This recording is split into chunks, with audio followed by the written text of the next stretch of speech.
Well, attention because the internet has just fallen. The date of April 10 has begun to filter very strongly as the day on which the SpaceX Starship finally makes its orbital flight. This is news from literally hours ago. In fact, I already had the script for this video, which should have been like an update to the Starship, but I had to redo it completely. And it is that in a matter of a few days, the hustle and bustle that the Starbase has had has been beastly. And this could be due to the fact that SpaceX already knows something about the FAA, which we do not know, and it would be preparing for the launch this Monday. But come on, I'll tell you everything. 3, 2, 1, we take off.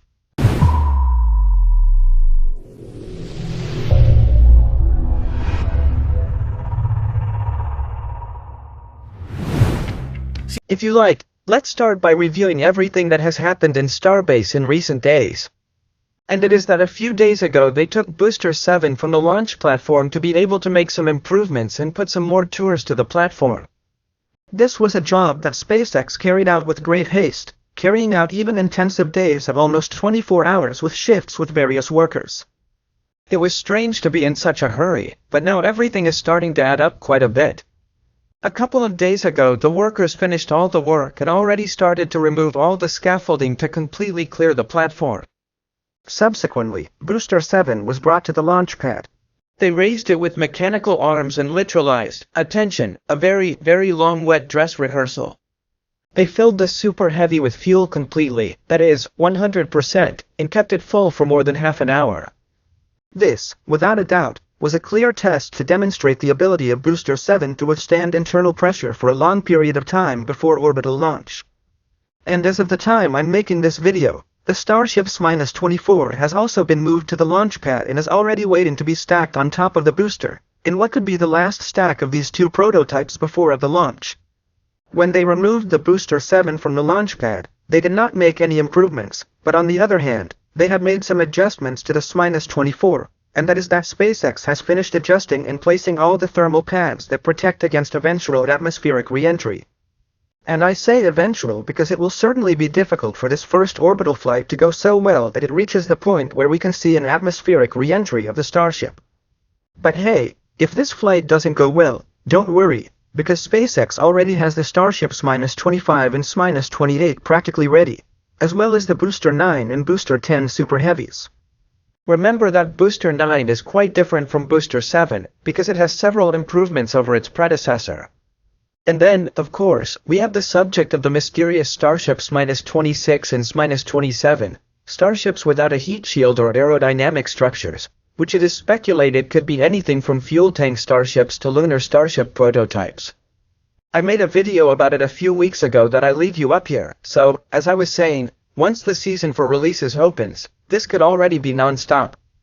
But of course, as many of you already know, SpaceX cannot launch the Starship unless it has FAA approval. We thought that this could take up to 2 weeks to be ready, but, apparently, SpaceX knows something that we do not know and could have already received, even verbally, the initial approval, in the absence, of course, of the official document. And so much so that we have recently learned of the first maritime announcements for the first orbital flight of the Starship. These are notices that are sent to all ships to notify them of the exclusion zone due to a rocket launch or test. And, according to these maritime advisories, the launch windows would be daily between 12:55 and 17:10 UTC from April 6 to 12. These dates, until literally a day ago, that is, until yesterday, seemed too fair and not even Elon Musk himself trusted them, as he said in a tweet in which he commented that there were more than a few days left for the launch and which, with luck, would be a few weeks. But, obviously, something must have changed between yesterday and today for them to decide to be planning the launch on April 10. And, precisely, thanks to these maritime notifications we have also known the trajectory that the Starship will follow, since they specified the inclination of the orbit and with that we can determine its trajectory.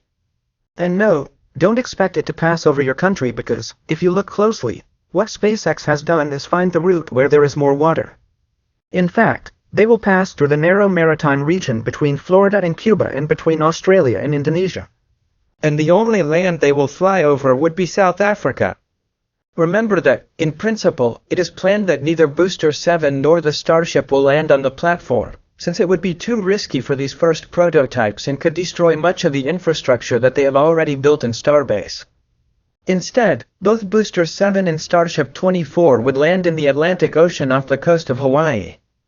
These maritime notices also help us to know the time at which we will have the launch.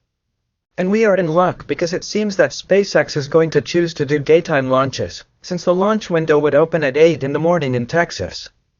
With which we could perfectly enjoy the show, not like with the SLS or Terran 1, for example, which I always tell you that launching a rocket at night for the first time should be prohibited. It takes all the fun out of it.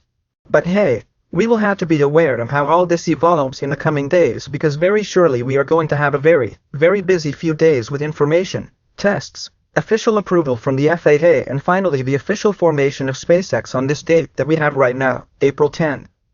And do you know that I always play a lot saying dates that are not confirmed?